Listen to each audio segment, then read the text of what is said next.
Bien, bonjour à toutes et à tous. Il me revient la tâche difficile de lancer une nouvelle session. Nous sommes samedi après-midi, il est tard, il fait chaud. On vous a demandé de vous tasser sur les bancs pour que ça aille mieux. Et donc, le sujet que nous avons choisi est un sujet à la fois fascinant et difficile, renouer avec le progrès technique. Au fond, le sujet de cette table ronde, c'est comment retrouver la prospérité. Vous voyez que c'est un sujet important. Le point de départ de cette table ronde, c'est de réfléchir à la question de la croissance, à la question de la croissance du revenu par tête. Et donc, on sait que pour croître, on a besoin d'investissement, on a besoin de population active, on a besoin d'énergie. Ça, c'est les conditions nécessaires. Mais l'efficacité dans la combinaison de ces ressources, c'est-à-dire ce qu'on appelle le progrès technique, ou ce que les économistes appellent la productivité globale des facteurs, l'efficacité de leur combinaison est finalement ce qui est décisif pour l'augmentation du niveau de vie et la croissance durable. Ça a été rappelé par Kevin O'Rourke dans sa présentation hier. Alors, face à cela, il y a un ralentissement du progrès technique. Ce ralentissement du progrès technique est évident en Europe, mais pas seulement en Europe. Mais surtout, il est discuté. C'est-à-dire, certaines statistiques nous disent ce que je viens de vous dire, et d'autres éléments nous permettent de penser le contraire. Donc l'un des sujets de cette table ronde sera justement de savoir s'il y a ralentissement du progrès technique. Une des raisons du ralentissement du progrès technique a déjà été évoquée dans d'autres tables rondes, c'est le rapprochement de la frontière, l'investissement dans de mauvais secteurs qui a créé des bulles, et bien sûr la crise qui a déclassé des équipements et qui a entraîné du chômage de longue durée. Mais en dépit de ces facteurs, le sujet fait débat. Et comme l'a rappelé Jacques Mistral dans sa présentation hier, un débat existe entre Robert Gordon et Andrew McAfee, on en reparlera, le débat étant de savoir si ce ralentissement du progrès technique est réel ou si c'est simplement un effet dans la mesure de ce phénomène. Alors, tout ceci, pour vous donner des chiffres sur 1996-2004, aux États-Unis, on vivait avec une productivité de l'ordre de 2,5% par an, ce qui est tout à fait considérable. Et depuis 2004, on est retombé à la moitié. Et en Europe, c'est aussi ce qui s'est passé, avec des niveaux, ceci dit, un petit peu plus bas au départ quand même. Alors la question qui est une question pour les économistes et dont on ne parlera pas cet après-midi, donc je la dis juste pour mémoire, c'est quelle est la poule et quel est l'œuf? Est-ce que c'est la crise qui a causé ce ralentissement ou est-ce que c'est ce ralentissement qui a causé la crise? Je pense que vous pouvez garder cette question pour des discussions bilatérales, mais ce dont on va parler, c'est au fond qu'est-ce qu'on peut faire. Et donc la question qui est posée pour la politique économique, c'est comment retrouver des gains de productivité, comment renouer avec le progrès technique. Donc on peut jouer sur ce qu'on appelle les effets de composition, c'est-à-dire être beaucoup plus présent dans les secteurs qui avancent très vite en matière de productivité, en matière de progrès technique. Ensuite, il y a des effets de diffusion qui consistent simplement à dire qu'on va appliquer le progrès technique dans l'ensemble des secteurs. Et puis enfin, il y a des effets beaucoup plus difficiles à comprendre, à mesurer et des effets plus difficiles aussi à mettre en œuvre pour la politique économique qui concernent l'allocation, qui consiste à dire qu'on va redéployer les ressources des entreprises les moins efficaces vers les entreprises les plus efficaces au sein de chaque secteur. Et ça, on sait que ça pose plein de difficultés. Alors, comme le cercle organise tout de suite les choses en général et de façon assez précise, je peux vous donner la conclusion de cette table ronde. Enfin, j'espère que ce sera la conclusion. Ça permettra de gagner du temps. Donc l'idée, ça serait au fond qu'il est probablement possible de renouer avec le progrès technique. On n'a encore rien vu. L'intelligence artificielle, la réalité augmentée, la fusion de l'homme et de la machine, tout ça est pour partie devant nous et devrait entraîner un rebond du progrès technique. Donc il est possible de retrouver un monde prospère. La seule question avec laquelle nous repartirons, c'est de savoir si nous aimerons ce monde nouveau.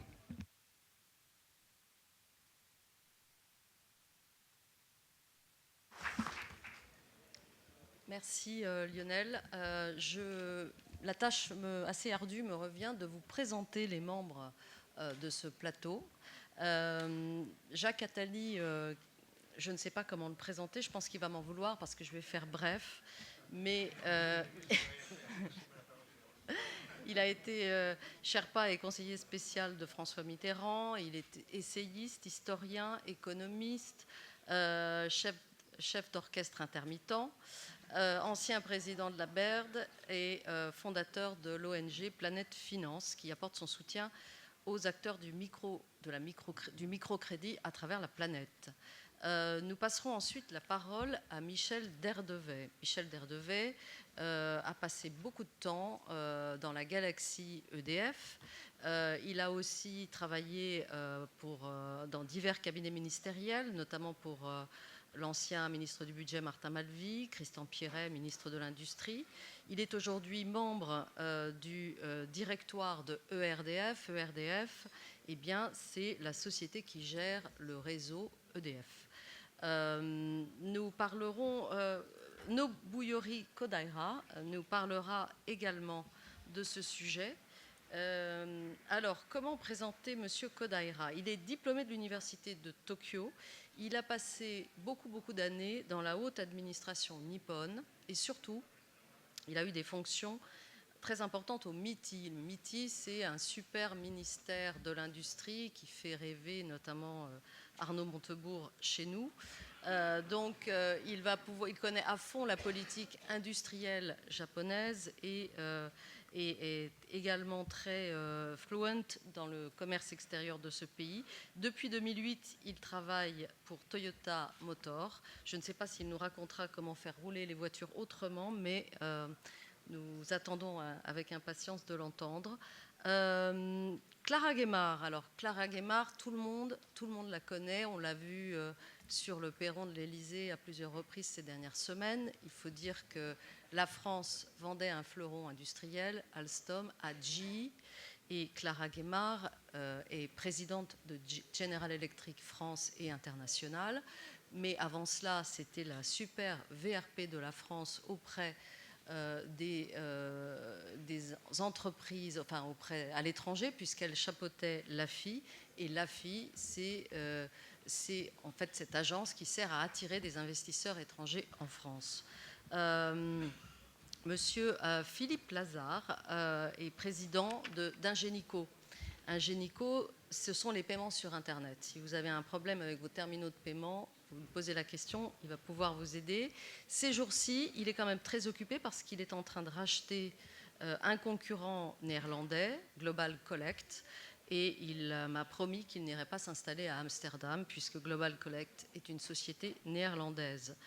Enfin, Andrew McAfee est un pur produit de Harvard et du MIT. Il est cofondateur d'un institut sur l'économie numérique et son propos, c'est d'étudier l'impact du numérique sur l'économie, la société, la vie des entreprises. Et c'est enfin l'auteur d'un best-seller qui s'appelle The Second Machine Age, qui est sorti en janvier 2004. Je vous passe maintenant la parole. Monsieur Attali, c'est à vous. Je vous remercie.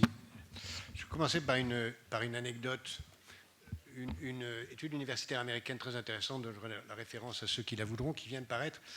Regarde ce qui s'est passé entre 1750 et 1780 en Europe, où il y avait exactement la même discussion. On disait, il n'y a pas de progrès technique, il ne se passe rien, rien ne bouge, il ne se passera rien. Et parallèlement, il y avait l'encyclopédie d'Alembert et Diderot dirigée, qui est parue à ce moment-là, et une étude très intéressante qui vient de sortir il y a quelques jours d'université américaine, où des chercheurs se sont employés à regarder qui étaient les acheteurs de l'encyclopédie, qui étaient à peu près 3000 personnes. Et puis ils ont regardé ce que ces gens ont fait de leur vie. Et ils se sont rendus compte que 20 ans plus tard, ces acheteurs étaient les principaux entrepreneurs qui ont mené la révolution industrielle. Mais pourtant, on n'avait rien vu au moment où l'encyclopédie est sortie, qui était d'ailleurs un ouvrage censuré, interdit, où beaucoup d'événements sont passés au dos de lui. Mais pourtant, c'est là qu'est partie la révolution industrielle, bien après. Cette remarque pour dire que si les économistes se contentent à quantifier les choses, ils peuvent s'inscrire tous au chômage, parce qu'ils ne comprennent rien à ce qui se passe. Ce n'est pas dans les chiffres que se trouve la réalité. c'est dans des changements sociaux beaucoup plus profonds qui concernent des évolutions de mentalité, des prises de conscience, pour une raison très simple, c'est le progrès technique, c'est des idées. Et les idées, ça n'obéit pas aux lois classiques de l'économie. Par exemple, si j'ai un verre d'eau et que je vous le donne, je ne l'ai plus. Si j'ai une idée et que je vous la donne, je l'ai encore. Donc c'est radicalement inverse de la logique de l'économie.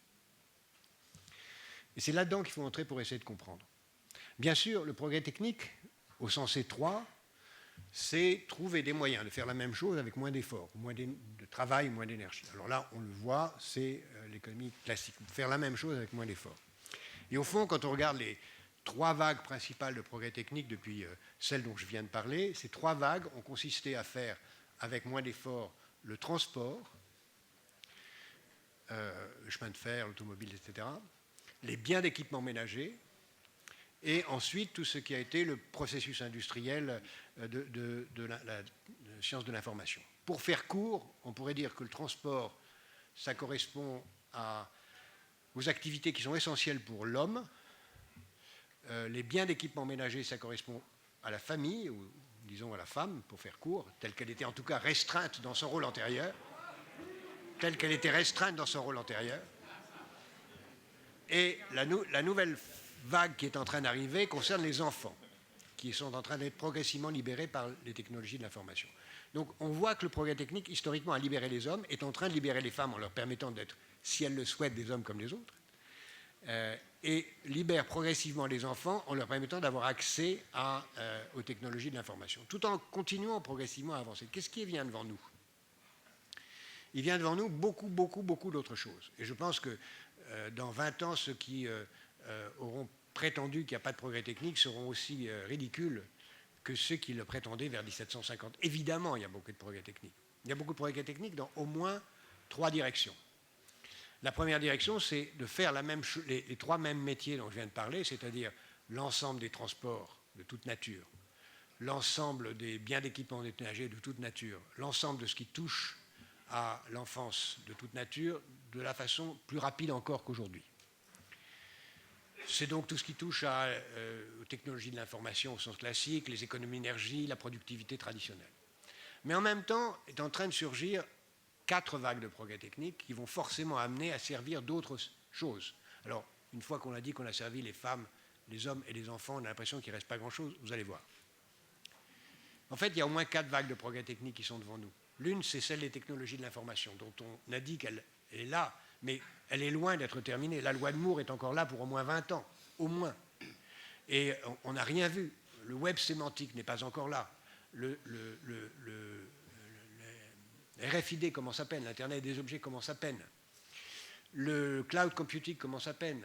Le parallel processing ne fait que commencer. Donc, toutes les technologies de l'information sont devant nous de façon extraordinairement massive. J'insiste sur le web sémantique, qui est certainement la vague cachée la plus importante. J'y reviendrai dans une seconde. Le deuxième domaine qui va être essentiel, ce sont tout ce qui touche à la génomique, qui s'appuie sur les technologies de l'information, mais qui en est différent, et qui va permettre de façon massive de transformer radicalement l'élevage, l'agriculture et la santé. La troisième vague qui est importante, qui vient un peu plus tard, mais qui est déjà là, ce sont les nanotechnologies, qui, au-delà des technologies de l'information, va créer le lien entre biotechnologie et sciences de l'information pour transformer la nature même des objets, la nature même des matériaux, la nature même des composants, et on le voit déjà, c'est déjà là. La quatrième vague qui est derrière, qui va les unifier, c'est les neurosciences qui vont s'attaquer ou permettre de comprendre les enjeux de la maîtrise du cerveau et de l'interaction entre l'homme et la machine. Pour rendre quel service ? À mon sens, en dehors des progrès classiques qu'on peut attendre dans les domaines connus, il y a, dans ceux que j'ai dit jusqu'à présent, il y a 2 grands domaines qui sont les grands domaines de progrès qui sont devant nous. Au fond, je disais tout à l'heure qu'un progrès technique, c'est quelque chose qui permet de faire la même chose avec moins d'efforts. Et il y a 2 domaines dans lesquels on a beaucoup de mal à faire la même chose avec moins d'efforts. C'est le domaine de l'éducation. Il faut toujours 2000 heures à peu près pour apprendre une langue, maternelle ou pas. Et c'est le domaine de la santé. Évidemment, il faut toujours le même temps, et j'espère qu'il faudra toujours le même temps pour donner naissance à un enfant. Mais malgré tout, beaucoup de choses en matière de santé ne s'améliorent pas autant qu'ils pourraient s'il y avait du progrès technique. Et je pense que les 2 grands domaines de progrès pour demain, c'est le grand domaine que j'appellerais de la surveillance, de la santé, de l'autosurveillance de la santé, de la santé de prévoyance, qui va dans toutes les dimensions, surveillance, mais ça contient beaucoup de dimensions plutôt anecdotiques, comme le guidage des voitures, par exemple. Ce que fait Google sur le guidage des voitures rentre là-dedans. Donc tout ce qui est de la surveillance. Et le deuxième grand domaine, donc la surveillance va de l'assurance jusqu'à la santé, ça va être un immense domaine de progrès et de transformation des sociétés. Et le deuxième grand domaine, c'est celui qui rassemble la distraction et l'éducation et l'information. Car le grand champ de progrès de demain, le grand demande de la société, c'est d'être soigné et d'apprendre tout au long de la vie. C'est pour ça que quand je disais qu'il y avait cette distinction entre hommes, femmes, enfants, elle est en train de sauter. On pourrait dire que la dernière étape, c'est les personnes âgées, qui vont en effet avoir une importance croissante dans la société. Mais nous serons tous en situation d'éducation. Nous sommes tous des intermittents du spectacle. Nous sommes tous en situation de mouvement permanent qui exigeront que le lien entre éducation, formation, distraction, information va se rompre au point, on le voit déjà aujourd'hui, quand quelqu'un a un téléphone à la main ou un ordinateur, vous ne savez pas s'il est en train d'apprendre, de travailler, de se distraire, d'acheter, de consommer. Tous ces concepts économiques classiques sont en train d'exploser. Ce qui fait que si j'avais une seule recommandation à faire aux différents États ou gouvernements en matière d'éducation, ce serait changer l'éducation dans l'école maternelle pour créer les conditions que chacun devienne un créateur et, si possible, un créateur de sa propre vie. Je vous remercie.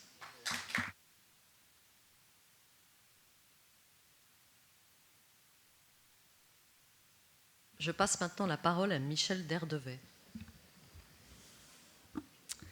Merci beaucoup, Bruna. Bonjour à toutes et à tous.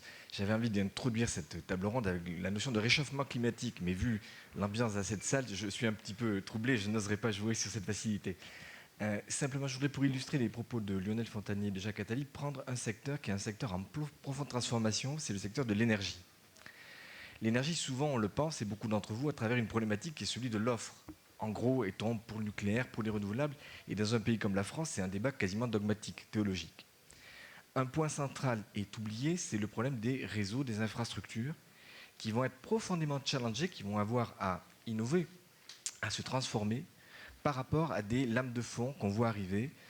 D'un côté, l'arrivée des renouvelables. Aujourd'hui, en France, 30 000 nouveaux producteurs renouvelables par an se rapportent par le bas, par le réseau de distribution, celui qui arrive chez vous.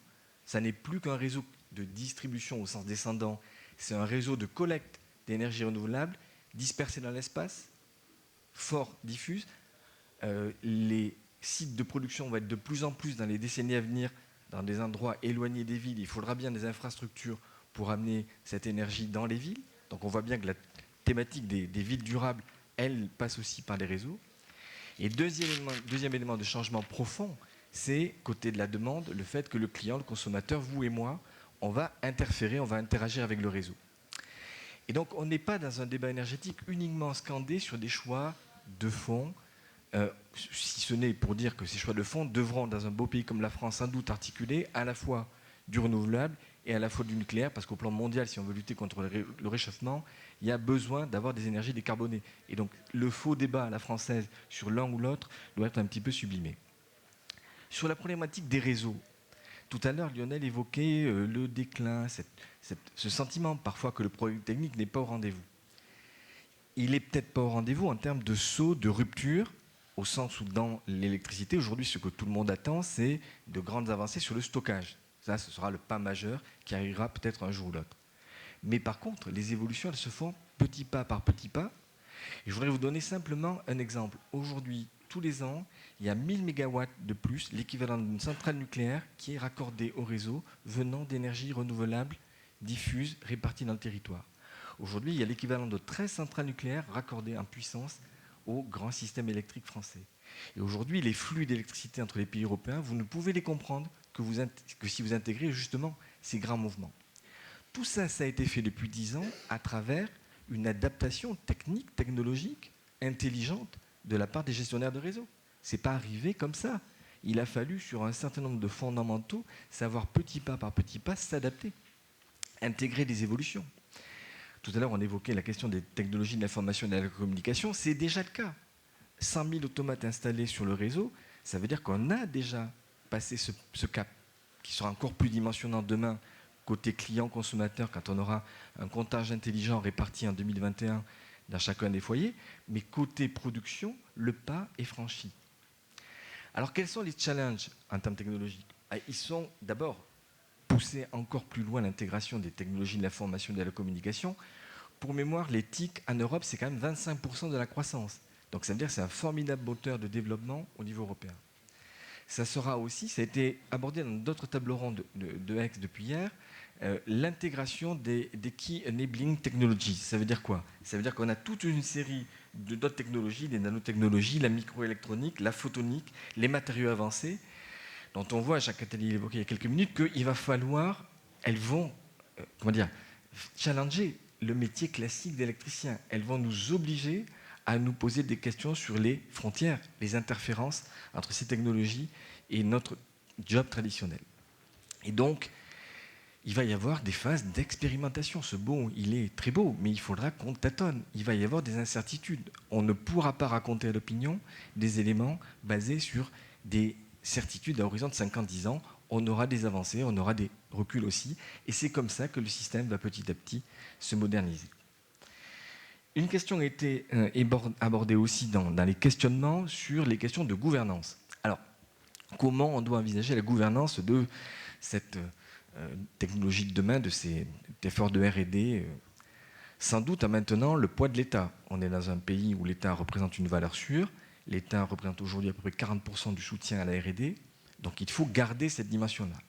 Mais on voit bien en même temps que les ressources de l'État vont diminuant. Et on voit bien par ailleurs qu'il y a énormément d'initiatives de R&D menées dans les territoires, par des PME, par des PMI. Et donc, de notre intelligence à savoir croiser dans un pays comme la France le national force, ce que j'appelle le national force, c'est-à-dire la capacité d'avoir un État, des entreprises, notamment publiques, dimensionnantes et structurées, et en même temps d'intégrer les initiatives locales, naîtra sans doute la réussite. Donc ce n'est pas simple, parce qu'inventer une gouvernance transterritoriale, un petit peu nouvelle, ça renvoie dans le mur à la fois ceux qui sont sur une vision trop jacobine et ceux qui sont aussi sur l'idée que d'un mouvement girondin et d'un seul, on peut bousculer tout ça.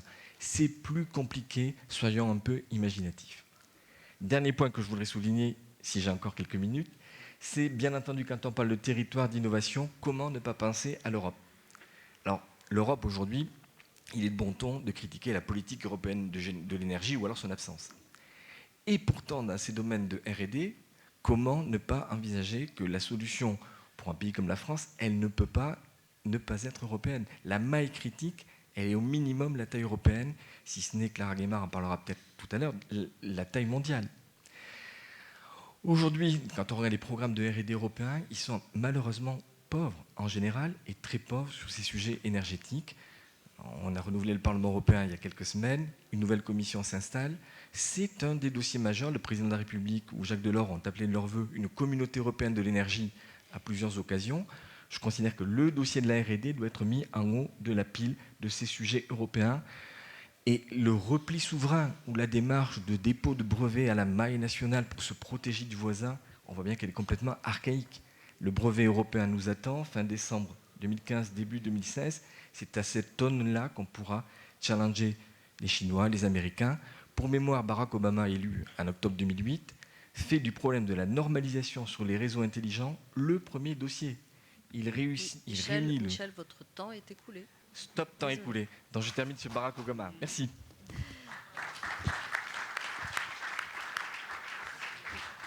Oui, alors, il y a quand même 3 questions. Vous y avez en partie répondu déjà, mais qu'on se pose face à un sujet comme celui-ci, c'est est-ce qu'il y a vraiment ou pas un ralentissement du progrès technique? Est-ce qu'on est entré dans une décennie japonaise? Est-ce qu'il va y avoir des technologies de rupture? Et si oui, lesquelles? Et puis, effectivement, ce que vous évoquiez, c'est-à-dire ces nouvelles formes de progrès techniques, est-ce qu'elles peuvent donner un rôle moteur à l'État ou est-ce qu'elles vont imposer une nouvelle gouvernance? Je passe maintenant la parole à Monsieur Kodaira. Thank you very much. Even speaking in English is a big challenge to me, especially as it's midnight in Toyota City, from where I arrived last night. And jet lag. And yes, concerning technical technological progress and total factor productivity, a 2013 white paper on international economy and trade of Mid-Japan suggests that TFP has tended to decline in most advanced countries in recent years. However, we cannot say for certain whether this decline in TFP growth and the stagnation of the world's technical progress are permanent. Japan's TFP has fallen every year since 1990, except between 2000 and 2004. Several factors have been identified as causes of the decline in Japan's TFP. The turnover of companies in both the manufacturing and service sectors is less active than in other countries, such as US and UK. Japan's R&D expenditure as a percentage of GDP is high compared with other countries, but efficiency is lower than in Germany and United States, as has been falling for the past 20 years. Businesses have been spending most of their R&D investment on short-term objectives, such as improvement of existing technology. In addition, R&D investment fell after the Lehman shock and is still at the recovery stage. Innovation can be divided into 4 types: product innovation, process innovation, market innovation, and organizational innovation. The breakthrough product innovation had appeared by the 1980s at the latest, and the main focus since that time appears to have been the refinement and enhancement of these innovations. The only breakthrough innovation in recent years is IT.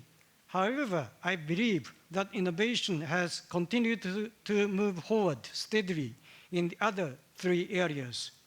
Furthermore, expectations toward innovation remain strong in terms of needs and potential demand. These areas with particularly high potential for innovation include the environment, energy, resources, health, and aging. There are also demands and needs that appear to have been satisfied in advanced countries but are far from being met in developing countries.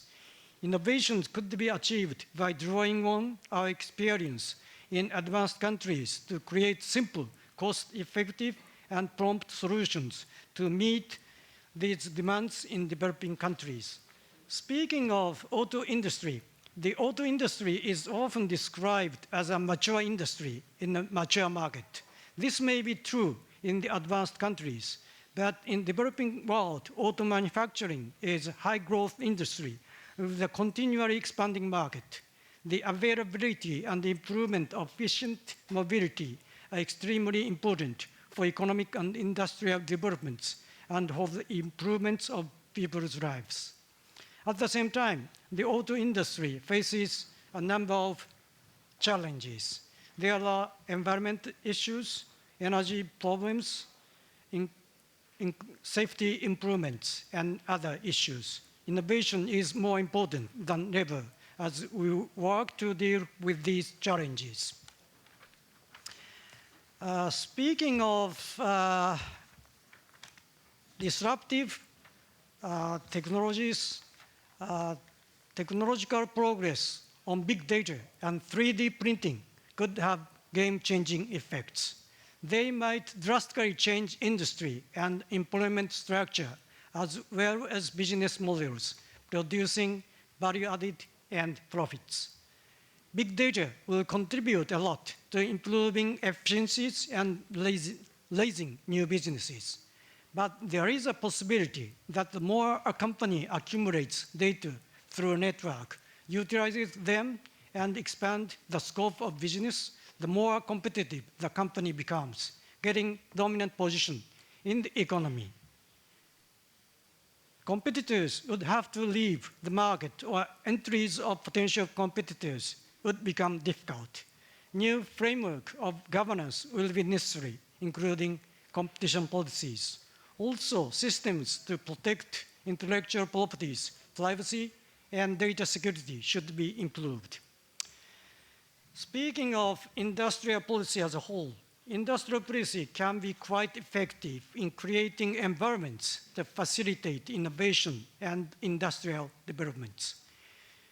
However, it is difficult for governments to set priorities and lead the reallocation of investment in private sector, and the odds against success are high. The examples of the ways in which governments can create environments to facilitate innovation and start up new industries are economic frameworks can be modified to create structures that encourage innovation.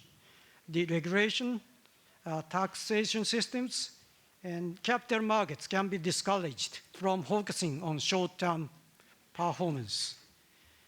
Also, encourage the creation and growth of new markets can be established in order to provide incentives for innovation by turning potential needs into demand. Also, educational systems and content can be improved in order to develop more innovative human resources, channeling more resources into basic research and encourage technology development based on long-term perspectives. Mr. Kodaira, Yes, I know I'm you're ending. jet-lagged, but your time is up. I'm ending. We also need to enhance scientific research. Thank you very much. Thank you.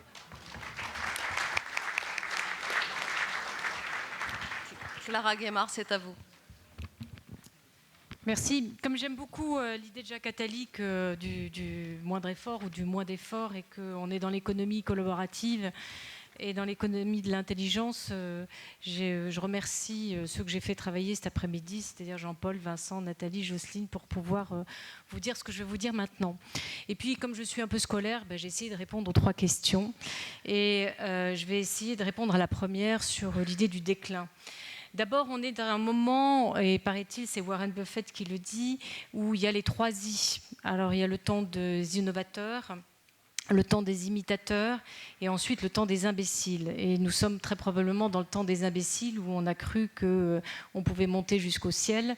Et on a aussi l'émergence des innovateurs aujourd'hui, sauf que aujourd'hui le monde des imbéciles nous fait croire que c'est possible de rester dans le monde tel qu'il est, dans lequel ce qu'ils croient, et qu'un nouveau monde émerge qui est celui des innovateurs auxquels ils ne comprennent pas grand-chose.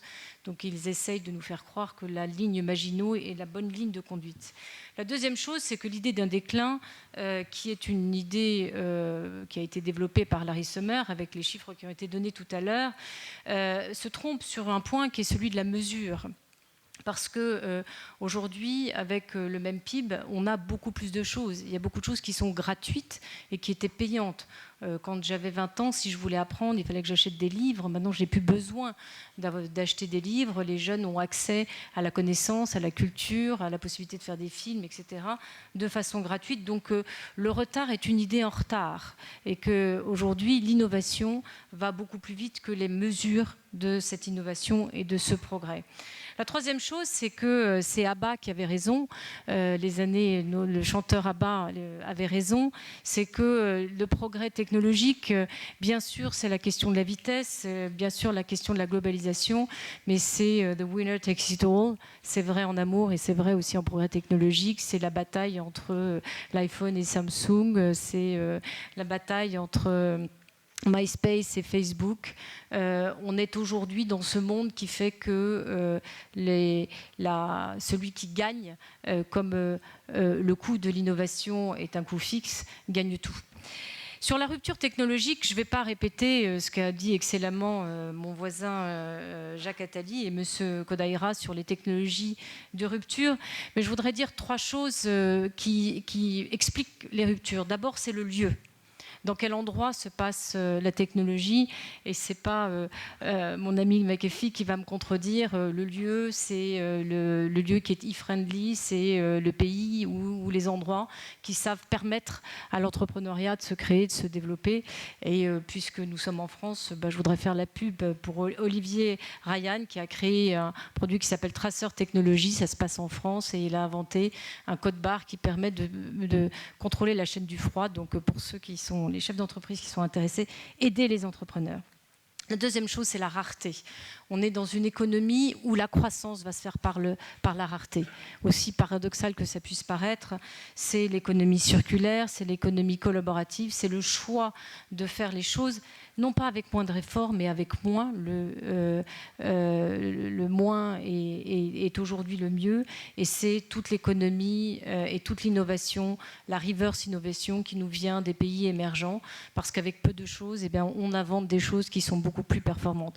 On discutait ensemble et on parlait des chiffonniers du Caire. Les chiffonniers du Caire, nous, on l'a toujours vu comme une tragédie. Les chiffonniers du Caire ont été les premiers qui ont inventé le tri des ordures ménagères avec lequel nous vivons aujourd'hui. Et le troisième élément de la rupture technologique, c'est la proximité. Nous avons vécu dans l'idée que c'était le collectif identitaire qui gagnait. Et aujourd'hui, le progrès technique se fait par le fait que le client travaille avec les salariés et qu'on va de plus en plus à un progrès technique individuel, identifié, personnel, qui permet de servir à la fois les besoins de la santé et les besoins de transport, tous les besoins vitaux des hommes et des femmes. Et la réponse à la dernière question, qui est sur la question de la gouvernance, je pense que ce n'est pas du tout une question institutionnelle. C'est une question sur 3 enjeux qui sont les 3 grands risques que nous apporte le progrès technique qui n'est pas en déclin, mais qui est dans une accélération extrêmement rapide. La première, c'est la tentation de l'homme parfait. Ça va de l'humanité augmentée. Je vais dire que tout le débat qu'on a pu avoir sur le mariage poutou, c'est la bibine face à ce qui est devant nous, entre la question génétique, la possibilité de se mettre des puces dans le cerveau, ou la volonté de certaines associations de vivre jusqu'à 1000 ans. Tout ça, cette tentation de l'homme parfait est un enjeu de société majeur. Le deuxième, c'est la conquête du pouvoir par la technologie. Est-ce que le nouveau totalitarisme, c'est pas celui de cette technologie omnipotente et qui fait que la propriété, non seulement la propriété intellectuelle, mais nos propres données, ce que nous donnons librement sur le web, comment c'est utilisé, quel est l'usage qui en est fait. Et là, je dois dire qu'il y a une pauvreté de la réflexion politique collective sur ce sujet-là qui, à mon avis, est un risque maximal. Et puis, je voudrais terminer avec, je pense, le plus grand risque, c'est que, comme dirait ma cousine Raymonde, qui est une grande philosophe, qui m'envoie de temps en temps par SMS des pensées qu'elle a quand elle marche en montagne, puisque c'est une grande marcheuse, la peur n'évite pas le danger. Et nous sommes aujourd'hui obsédés par les obstacles, et nos obstacles deviennent nos horizons. Et dans le progrès technique qui nous attend, c'est justement de ne pas regarder les obstacles, mais de regarder les nouveaux horizons qui sont devant nous, qui nous permettront d'avoir la gouvernance qui va bien pour que le progrès technique nous assure un monde non seulement qui assure le progrès technique, mais dans lequel il faut bon vivre. Et puis, vous me permettrez une citation qui m'est chère, puisqu'elle vient de mon père, et qui, pense, doit guider tout ce qui nous anime sur le progrès technique, pour conclure, c'est que la science est cumulative, mais que la sagesse ne l'est pas. Donc, n'oublions pas la sagesse.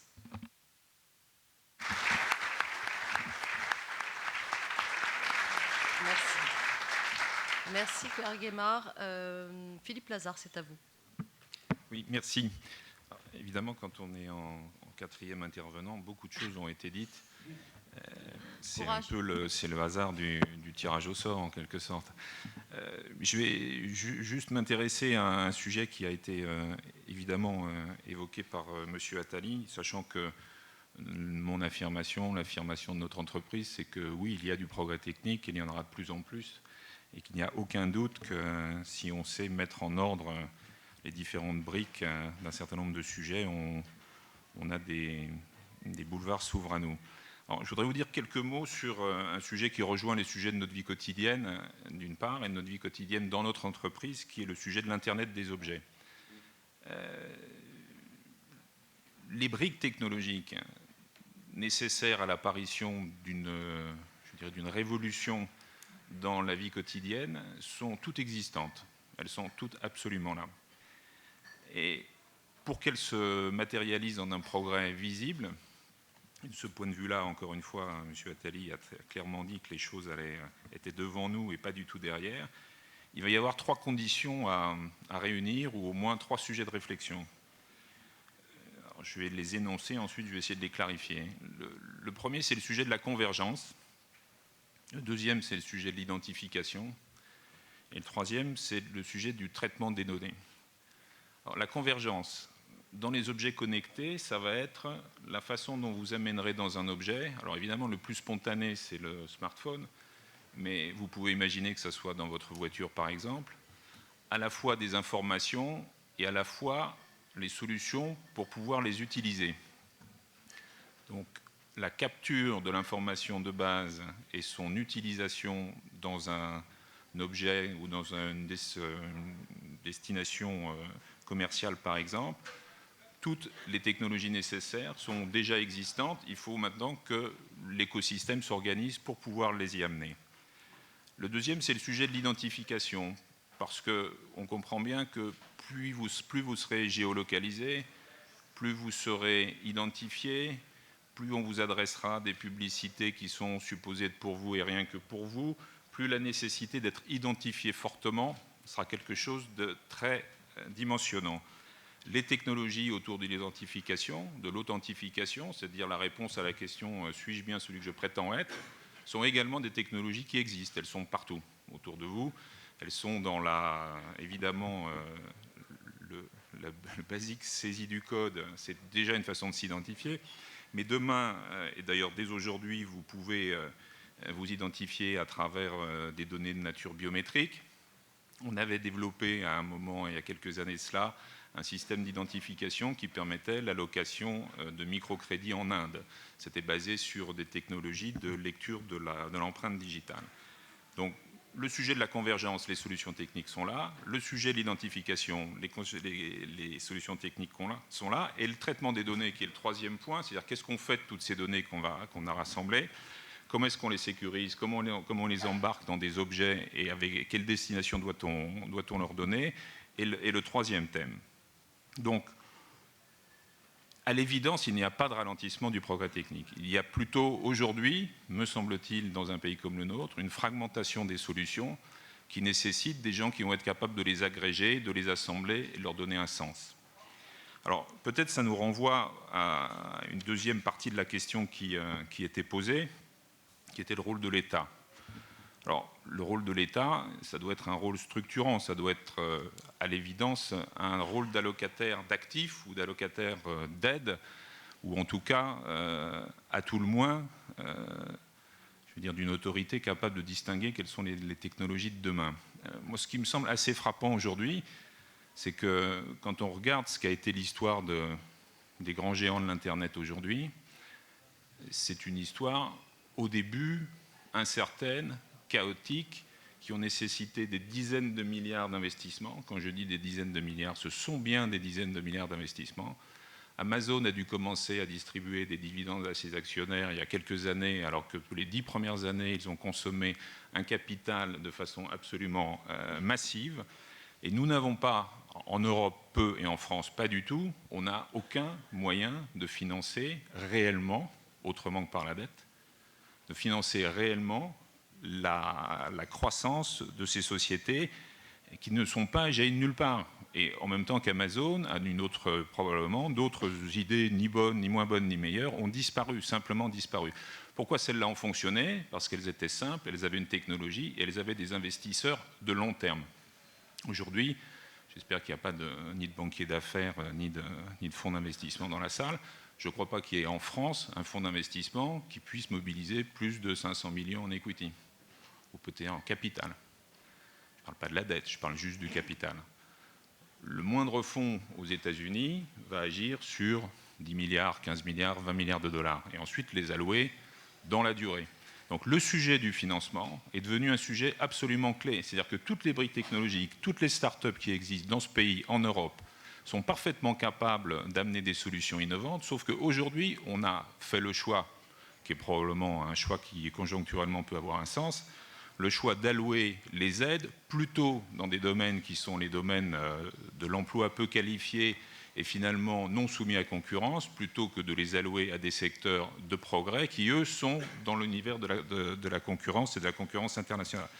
Donc, En termes de conclusion très rapide, il me semble que le nombre d'initiatives technologiques qui existent dans ce pays, et d'ailleurs la dernière, entre guillemets, le grand show américain, ETA, a démontré que les startups françaises n'avaient rien à envier à personne.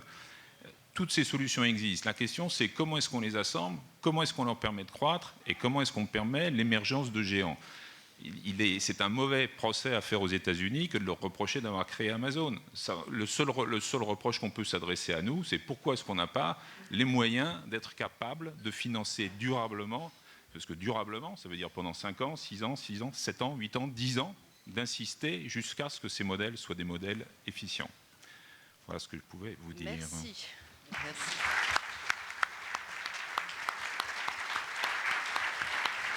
Andrew. Monsieur McAfee, à vous. Merci à vous et bonjour à toutes et à tous. Vous avez entendu au début que je suis un produit pur de Harvard et MIT. Ce n'est pas tout à fait vrai. Je suis également un produit d'Aix. C'est vrai. Au revoir, merci. Il y a presque 30 ans, j'étais étudiant ici en ville et je suis sûr que j'ai transpiré dans cette même salle. I will not torture you anymore with my bad French. Let me try to answer these three very, very fundamental, very important questions. I want to start with the second question, which is, what are the breakthrough technologies? And I want to start by giving a quote from another American who loved France very much, Ernest Hemingway, when he had a wonderful quote about, unfortunately, how a person goes broke, how they lose all their money. He said, it's gradually and then suddenly.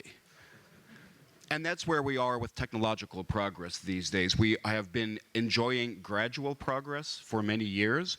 We are now about to enjoy very, very sudden progress in some fundamental areas. Let me give you a couple examples. For decades, we tried to get computers to recognize patterns as well as we do, as well as our brains do. They were hopelessly bad at it until very recently. The world's best diagnostician of cancer, of breast cancer and other kinds of cancer today, is no longer a human being. It is a computer. Our technologies, I have a phone right now that can listen to what I'm saying, figure out what I want, and give me back an accurate answer or take action on behalf for me.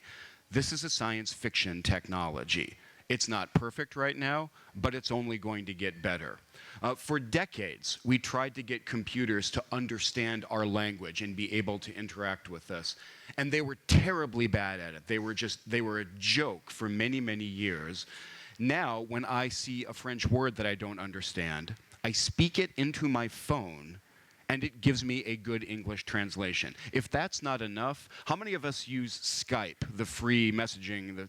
Okay, the next version of Skype from Microsoft is going to offer, for free, almost real-time, instantaneous translation among many different languages. Again, this is a science fiction technology. I want to do a quick test here. For decades, we tried to make progress with robotics, and we were hopelessly bad. Our robots were clumsy and stupid and slow, and they had no idea where they were. So I'm going to do a test to see how many robots there are in this room. I'm going to ask 2 questions. Any human being can answer these questions very easily. They have been impossible for robots to answer. So question number 1. When I say go, please point to the door in this room. Go. When I say go, question number 2, when I say go, please point to where you are in this room right now. Go. Okay, there are no robots in this room. We have passed the test. That is a problem called, among the robotics community, that program is called SLAM. It stands for Simultaneous Localization and Mapping. The mapping part is where is the door. The localization part is where am I in the room. Historically, robots have been unable to answer that question. A couple years ago, there was a breakthrough. They were able to answer that question. A team of colleagues of mine at MIT were able to solve that problem, that SLAM problem, for a room about this size. They did it by waving around a Microsoft Kinect. This is a $150 piece of consumer equipment. It can now solve some of the toughest challenges in robotics. One more example, and I think this is going to turn out to be the biggest one of all. Just last year, a team published results where they can now go into the DNA of a cell, find exactly anywhere in the genome, the part of the DNA that they're looking for, snip out the portion that's not working, replace it with the portion that they want, and exit the cell without doing any damage. I find this beyond science fiction. This technique actually exists now. So I find this question of where are the breakthrough technologies, we know the answer to that question. A more important question is the first one that you asked, which is, why don't we see more evidence of this? And my answer to that, I'm going to use another quote. This one is from a science fiction author named William Gibson, and he has a wonderful way to explain it. He says, "The future is already here. It's just not evenly distributed." So in other words, we see these amazing examples. They are going to take time to diffuse through industries like healthcare and transportation and logistics. And they are going to diffuse unevenly in different contexts across different countries. It seems clear that different countries have different tolerances or different receptivity to disruption, to technology, and to all the things that come along with it. So we're not going to see rapid or even progress, but I assure you these advances are coming to an industry and to an economy near you. And for the third question, pardonnez-moi, il me semble d'être une question très, très française. C'est quoi le rôle de l'État? Absolument. Absolument. Je vais vous donner une réponse tout à fait américaine. Leur rôle, c'est de soutenir les recherches fondamentales et puis de s'arrêter. Je crois que l'histoire du dirigisme technologique est très claire et pas très optimiste. Donc, as an American, I believe the role of the government is to have a relatively small role, not in all areas, but certainly when it comes to how to diffuse and how to accelerate technological progress. The market is very, very good at this. It brings along some uncomfortable things with it. That's how markets work. We need to let the markets work. Merci beaucoup.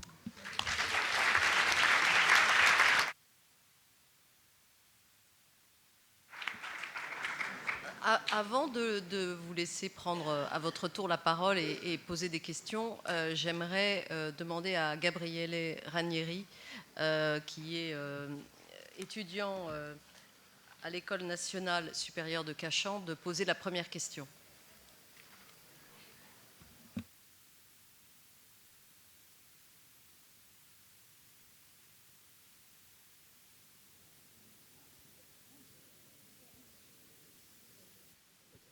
C'est bon? Okay.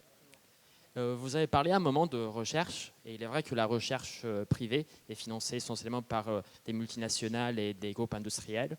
Alors comment faire en sorte que les PME aussi puissent investir un peu plus en recherche et autant que les multinationales et les groupes industriels? Merci. Qui souhaite répondre?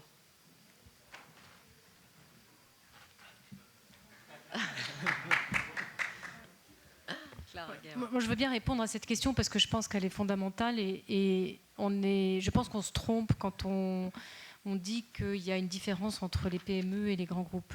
En réalité, les grands groupes dans tous les pays du monde tirent la recherche aussi des petites et moyennes entreprises. Et ce qui est important, c'est l'écosystème. Et plutôt que d'essayer de dire comment on fait pour aider les PME, c'est comment on crée des écosystèmes où à la fois la recherche publique, la recherche privée, les étudiants comme vous êtes, les ingénieurs, les intrapreneurs, les entrepreneurs se retrouvent dans une économie bouillonnante qui fait que chacun peut développer la recherche et développement. L'idée que la recherche et développement est un département à part de l'entreprise est une idée qui existait dans le passé mais qui est devenue complètement fausse. Aujourd'hui, dans l'économie collaborative, dans l'économie de la connaissance, cette recherche, elle est à la fois technologique, mais elle est à la fois sociale, elle est à la fois environnementale, et elle se fait par la connexion des intelligences. Alors voilà, ma réponse, c'est que l'approche, c'est de comment on crée des écosystèmes qui font que la dynamique vient de la base, vient de chaque individu, et que chaque individu ait le sentiment qu'il puisse être créateur, pas simplement de son propre destin, mais du prochain produit, de la prochaine solution. Jacques Attali, juste pour animer encore plus la conversation, je voudrais dire à mon voisin de gauche que je suis d'accord à peu près avec tout ce qu'il a dit, sauf à la fin, sur le rôle de l'État. Ça ne m'étonne pas. Oui, mais moi ça m'étonne de vous parce que vous savez bien qu'aux États-Unis, l'État joue un rôle absolument majeur dans l'innovation technologique. Il n'y aurait pas d'innovation aux États-Unis sans la DARPA, qui joue un rôle absolument stratégique, même si peu de gens connaissent son existence. Mais c'est l'instance majeure de l'innovation, soi-disant privée, qui s'appelle en FEX, comme l'avait nommé le président Eisenhower le jour de son départ, le complexe militaro-industriel, qui est à la source de l'innovation technologique majeure aux États-Unis et qui est caché sous l'État, qui joue un rôle déterminant. Quand vous avez parlé tout à l'heure à juste titre de ce que moi j'appelle le capitalisme patient, c'est-à-dire le capitalisme qui a du temps, il existe aux États-Unis. Mais il existe pourquoi? Parce qu'il y a l'État derrière. Parce qu'ils savent très bien que l'État va être derrière pour faire les grands marchés publics et qu'il y a une vision stratégique de long terme de l'État américain qui justifie ce capitalisme patient. Sinon, il ne serait pas là. Et ce dont nous manquons aujourd'hui, c'est ce capitalisme patient. Et si vous regardez la France, dans quel secteur est-on majeur en matière d'innovation? On est majeur dans tous les secteurs qui ont dépendu ou qui dépendent encore de la commande publique. L'énergie, les transports, l'ensemble des secteurs de santé, l'éducation, tous les secteurs qui dépendent de la commande publique, de près ou de loin, sont majeurs. Donc, ne jetons pas le bébé avec l'eau du bain. L'État a un rôle stratégique majeur. Évidemment, il ne faut pas qu'il s'occupe des détails, il faut qu'il soit stratégique, ce qu'il est de moins en moins, mais il ne faut surtout pas laisser croire que le marché fera la loi, parce que ce que le marché fera, ce sera le développement de l'économie illégale et criminelle si on ne l'entoure pas d'un système légal cohérent et d'un État puissant. Et aux États-Unis, il ne faut pas croire qu'il n'existe pas, il est absolument stratégique dans l'innovation.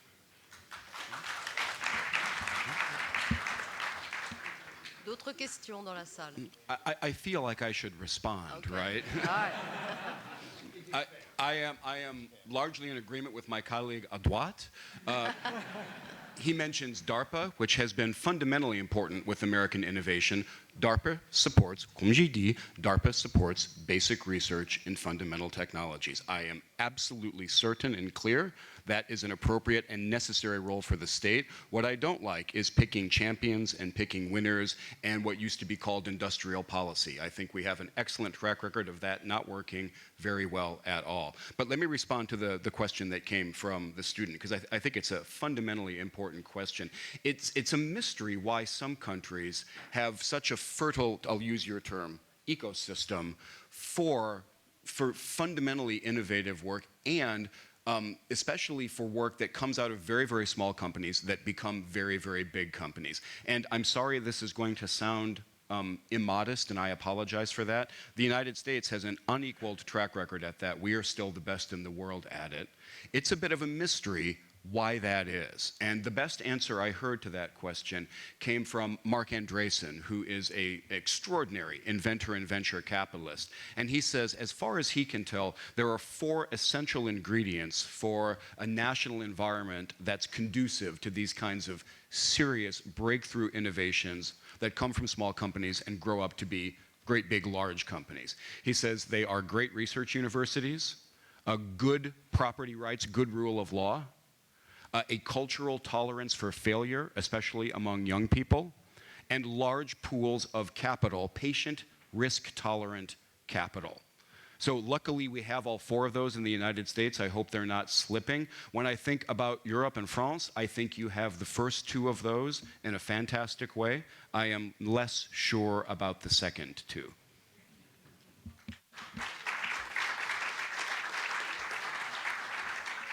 Monsieur Kodaira aimerait répondre à son tour. Yes, I have 2 very short additions. Concerning US defense research and development, it also creates market because the government purchases arms as a result of research and development.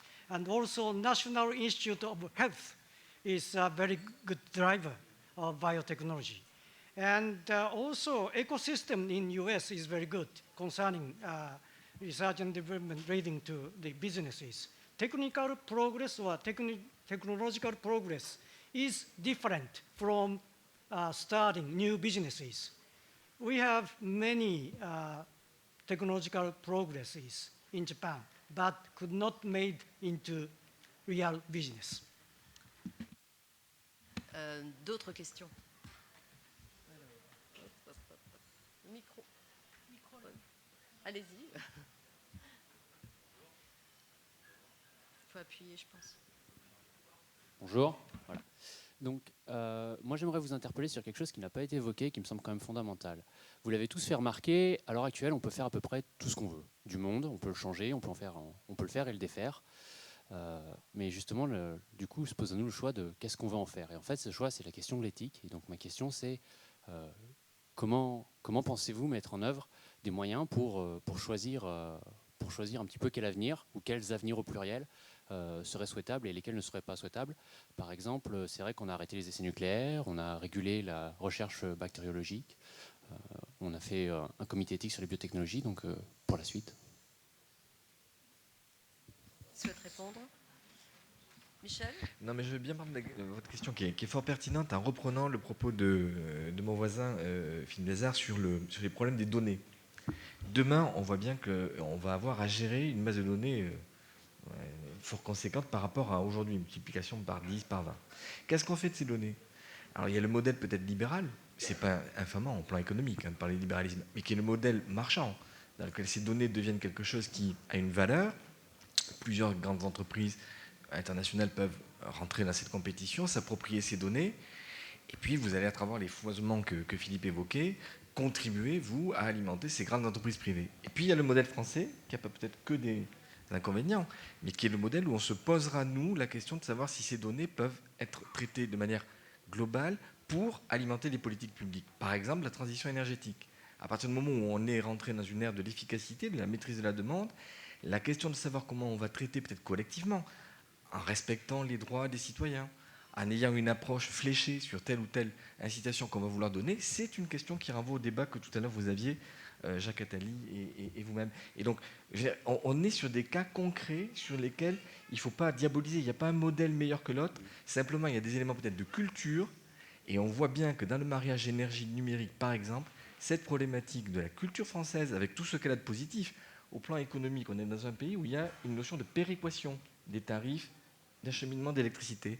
Ça permet à tous les consommateurs d'avoir, quel que soit le département, quelle que soit la structure du parc de production, un prix identique. C'est un élément fort de culture qui est partagé par, au-delà des différences d'engagement politique, par un certain nombre de nos concitoyens. Et donc, on voit qu'on rentre dans les mêmes histoires, mais en même temps avec des éléments culturels qu'il ne faut peut-être pas, pour reprendre la métaphore de tout à l'heure, jeter avec le bébé. Alors, Jacques Attali, puis Clara Guémard, je vous demanderai d'être un peu plus bref dans vos réponses. Comme ça, on peut prendre d'autres questions. Cette question sur l'éthique est tout à fait fondamentale. Si nous étions, soit pour ce qui concerne la France, une sorte de Corée du Nord qui peut raisonner sur elle-même, ou si à l'inverse il y avait un gouvernement mondial, toute utopie, l'une cauchemardesque, l'autre à l'échelle de 1000 ans peut-être, la réponse serait simple. On donnerait au pouvoir démocratique qui serait en place les moyens d'interdire, de développer des recherches pouvant conduire à une seule chose qui devrait être interdite, qui est les transformations irréversibles de l'être humain. Tout doit être possible, sauf ce qui est irréversible. Voilà. La vraie difficulté, c'est qu'on a parfois du mal à savoir ce qui est irréversible. Donc, quand il y a le moindre risque que ça puisse être irréversible, ça doit être interdit, jusqu'à ce qu'on ait démontré que ça ne l'est pas. C'est pour ça que le principe de précaution est absurde, parce qu'il va beaucoup trop loin dans ce qui est interdit, puisqu'il ne précise pas que ne peut être interdit que ce qui est irréversible. Si on applique le principe de précaution aujourd'hui, on n'aurait jamais eu l'électricité, et peut-être même qu'on n'aurait pas eu l'escalier, parce qu'il y a eu plus d'1 million de morts de gens qui sont tombés de leur escalier. Donc, seul ce qui est irréversible devrait être interdit. Ça, c'est dans un monde idéal, dans lequel on a une possibilité. Maintenant, il n'y a pas ce monde idéal. Et dans l'absence d'un monde idéal, c'est-à-dire dans un monde où ce qu'on interdit chez soi peut être fait ailleurs, il y a un extrême danger que des choses irréversibles peuvent être faites ailleurs et on ne peut pas l'interdire. Par exemple, la GPA, on peut être pour ou contre.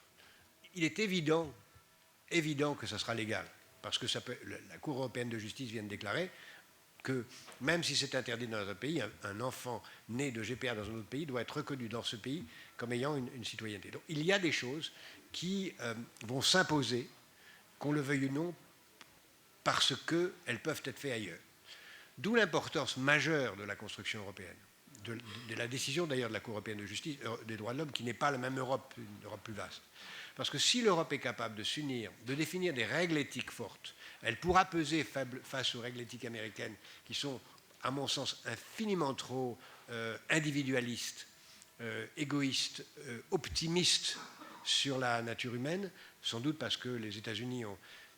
Enfin, je ne commenterai pas sur les relations entre les États-Unis et les massacres de toute nature, mais sans doute parce que les États-Unis ont moins le souvenir de culpabilité à l'égard des massacres dont ils ont pu être responsables, et que nous avons, nous, Européens, beaucoup plus de sens de la tragédie pour créer les conditions de l'éviter. Donc l'unité européenne, la naissance d'une éthique européenne capable de contrebalancer l'éthique américaine et surtout l'éthique du non-droit, qui est peut-être plus dangereuse encore que l'éthique individualiste américaine, c'est-à-dire l'éthique de la criminalité, c'est absolument fondamental. Sinon, le progrès technique servira à faire des hommes robots, à faire des chimères esclaves et à transformer l'humanité en un objet commercialisable.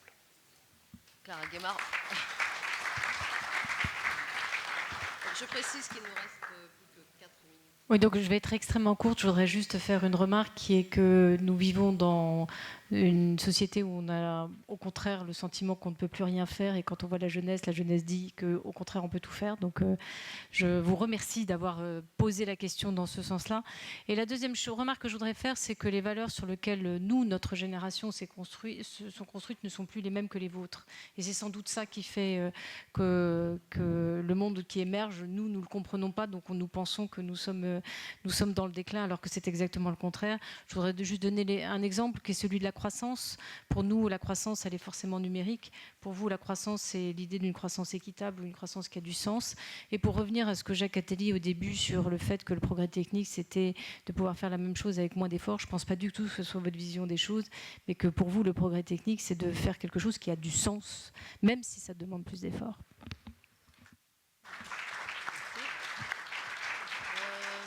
est-ce qui voulait poser une question Monsieur. Merci, Bruno Revlin-Falcoz, ex-président d'Assaut Aviation et passe-président de l'Académie des technologies. Je voudrais soumettre au panel 2 suggestions, très brièvement. La première, ne pourrions-nous pas être plus nombreux comme amoureux de la technique et de la technologie ? Nous sommes frappés aujourd'hui que même dans les écoles spécialisées, les grandes écoles, plus de la moitié vont faire autre chose que de la technique et de la technologie. À l'orientation en seconde, la dernière section dans laquelle les enfants veulent aller, aussi sous l'influence des parents, s'appelle STI, Sciences et Techniques Industrielles.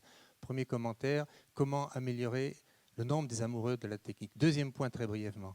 Le progrès, c'est un développement dans lequel on constate que les avantages sont nettement supérieurs aux risques, aux inconvénients.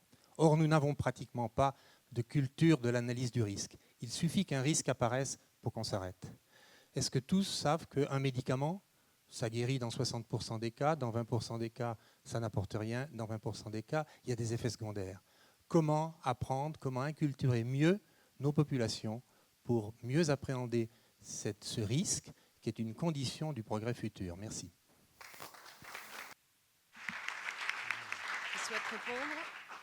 Qui souhaite répondre Non, mais il a posé des questions quand même. Mais bon. Bon, d'autres questions ou commentaires ou observations. plutôt faire une question, il faut profiter des gens qui sont dans le panel. Je suis Ludovic Surin, je suis le chef économiste de l'ARMS. J'ai une question qui a été posée par la divergence peut-être entre M. McAfee et Jacques Attali, ou peut-être que c'est une convergence que je n'ai pas saisie, mais c'est la dépendance au progrès technique. Ma génération, c'était la calculatrice contre la règle de 3. C'est-à-dire que mon père me disait « arrête avec ta calculatrice, tu ne vas jamais savoir faire une règle de 3 ». Aujourd'hui, vous parlez de Skype qui permettrait de traduire, alors qu'on sait les bénéfices de l'apprentissage d'un langage sur le cerveau d'un jeune. Comment on gère ce vase communicant entre les nouvelles aptitudes et les nouvelles attitudes que les gens peuvent apprendre et celles qui les rendent dépendantes? Je pense aujourd'hui au online versus offline. Aujourd'hui, on voit tous ces gens qui achètent en ligne et du coup, ils ne savent pas parler aux gens sans les respecter, enfin en les respectant plutôt. Et je pense que c'est peut-être là-dessus, comment on fait pour gérer le fait que le progrès technique, on puisse quand même apprendre tout en l'acceptant dans nos vies en fait. Jacques Attali. Cette question s'est posée au moment de l'invention de l'imprimerie, puisque exactement à ce moment-là, les gens disaient exactement la même chose. Quand il n'y avait pas l'imprimerie, les livres valaient tellement cher qu'il fallait les apprendre par cœur. Et s'était développée toute une science qu'on appelait Ars Memoria, qui a disparu à partir du moment où on avait les livres. Eh bien, aujourd'hui, évidemment, on a la même évolution. Cette évolution, il faut la prendre de front et positivement. Le fait que on soit libéré d'un certain apprentissage permet évidemment d'apprendre d'autres choses, d'apprendre à apprendre, d'apprendre à faire des ponts, d'apprendre à connaître d'autres domaines. Et je crois qu'il ne faut pas le prendre de façon négative. Il faut le prendre comme la libération de certains savoirs, mais la nécessité d'apprendre à se retrouver dans les labyrinthes du savoir. C'est à mon avis ça qu'il faut prendre comme de façon positive. Sur ce qui est des langues, vous avez 1000 fois raison. Apprendre plusieurs langues, à un enfant, c'est les conditions du développement de son intelligence. On sait maintenant que quand on apprend plusieurs langues à un enfant, son cerveau se développe beaucoup plus. Et je crois qu'on peut dire que le fait qu'on va pouvoir, en effet, ça a commencé avec le chinois et l'allemand. D'ailleurs, c'est curieux que Skype ait choisi anglais, chinois et anglais-allemand pour faire ses premières tentatives.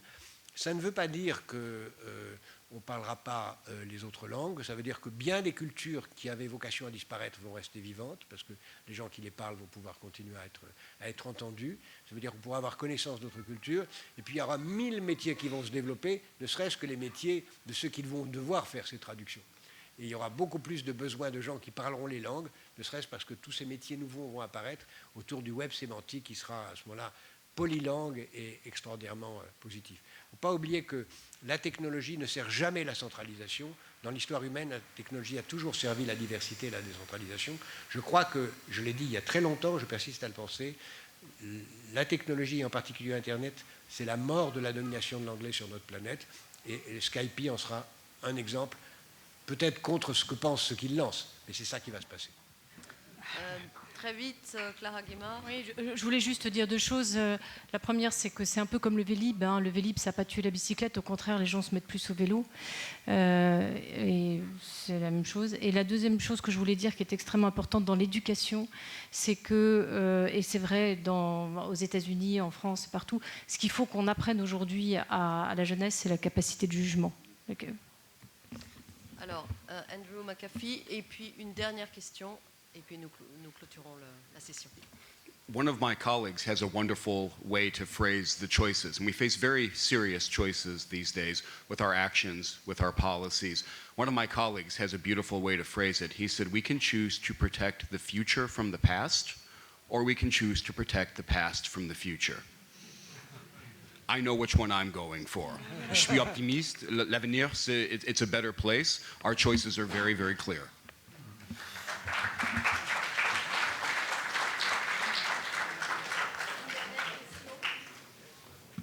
Oui, ici.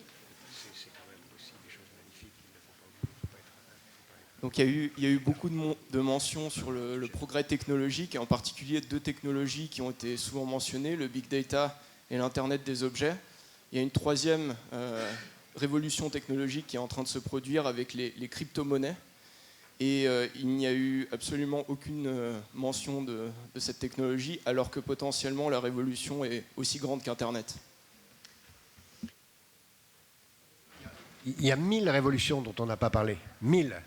Et celle-là s'inscrit dans le contexte de la bataille du marché contre la démocratie.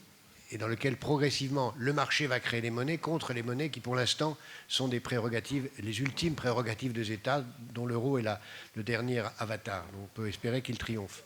Mais évidemment le Bitcoin, moi, ça fait 10 ans que je prédis que le Miles et les instruments de fidélisation sont des monnaies potentielles, ça va venir, et c'est la traduction du fait qu'il y a une bataille historique majeure au XXIe siècle entre le marché et la démocratie. Si la démocratie n'atteint pas la taille du marché, c'est-à-dire au moins européenne, sinon mondiale, le marché l'emportera, et en effet, les bitcoins seront une anecdote parmi d'autres dans la disparition de la démocratie avec toutes les catastrophes que ça signifie. Lionel Fontagné, c'est à vous. Voilà, donc merci. Il me revient la difficile tâche de conclure après ce panel très intéressant. Donc, je vous propose de repartir avec 6 idées. Donc, ça va durer 6 minutes. La première idée, c'est celle des signaux faibles. Donc, le passage du graduel au soudain et le fait que ce qui s'est passé avec l'encyclopédie va peut-être se passer avec le web, qui est aussi une forme d'encyclopédie tout à fait ouverte et va changer les choses. Donc première idée, les signaux faibles. Regardons-les. Deuxième idée, les réseaux, les infrastructures. Ce qu'on n'a pas vu venir, c'est que les conditions du déploiement du progrès technique sont ici aujourd'hui. La géolocalisation, le Wi-Fi, c'est tous ces éléments, toutes ces infrastructures qui vont permettre une explosion des applications, par exemple de vos téléphones mobiles. Donc deuxième idée, réseau, infrastructure. Troisième idée, le big data. Ce qui est intéressant, c'est de comprendre que c'est un actif stratégique pour les entreprises qui accumulent des données et que ça va constituer une barrière à l'entrée formidable. Et donc, ceci veut dire qu'on revient à l'idée de winner takes all. Hein. C'est donc l'idée qu'on est en train de passer d'un monde de concurrence à un monde de compétition. Et un monde de compétition, c'est quelque chose qu'on gère tout à fait différemment, notamment en matière de politique publique. Et il faudrait peut-être y réfléchir au niveau des politiques publiques européennes. Quatrième idée, les briques technologiques. Les briques technologiques sont là. Il faut assembler les briques pour faire un mur ou une maison dans laquelle nous nous sentirons bien. Et ceci répond à la question que je pose souvent quand je rencontre des personnalités politiques qui s'intéressent à l'économie. Pourquoi Google n'est-il pas français? Pourquoi ça n'est pas une entreprise française? Et j'ai assez rarement la réponse.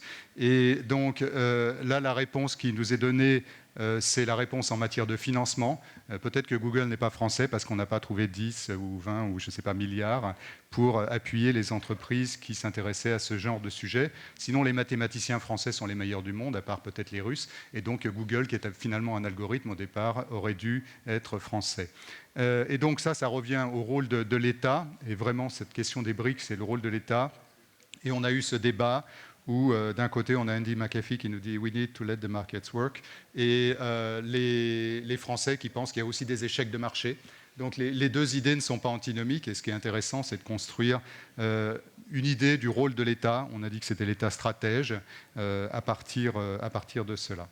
Cinquième idée, je voudrais juste donner une illustration du graduel soudain qui me semble être donné par une entreprise dans laquelle je n'ai pas de part, je n'ai pas d'action dans cette entreprise et je le regrette beaucoup. C'est le robot Pepper, dont vous avez peut-être entendu parler, qui est le premier robot doté d'émotions. Je dis simplement ça. Et donc, on est rentré dans une ère de la robotique qui est très différente, avec la capacité d'apprentissage des robots. Maintenant, les robots apprennent comme les petits-enfants. Et donc ça va changer beaucoup de choses. Et donc, ceci m'amène au 6e point. La 6e idée qu'il faut emmener avec nous, c'est celle que j'avais annoncée dans ma présentation du panel en disant qu'on connaissait déjà les conclusions. Eh bien, les conclusions sont venues d'elles-mêmes, elles sont même venues de la salle. Donc, aimerons-nous ce nouveau monde? C'est la question de l'éthique, la question du rôle de l'État, qui n'est pas simplement de financer, mais aussi de donner un encadrement réglementaire à tout cet ensemble de nouvelles technologies, de progrès techniques. Et il semble sortir de la discussion que nous avons eue que prendre cette question par le biais du principe de précaution n'est peut-être pas la meilleure approche. On aura l'occasion probablement de discuter de ces sujets encore l'année prochaine à Aix. Et donc la culture du risque a été évoquée comme quelque chose qu'il faudrait réintroduire dans l'esprit français si on voulait retrouver un monde de prospérité. Je vous remercie.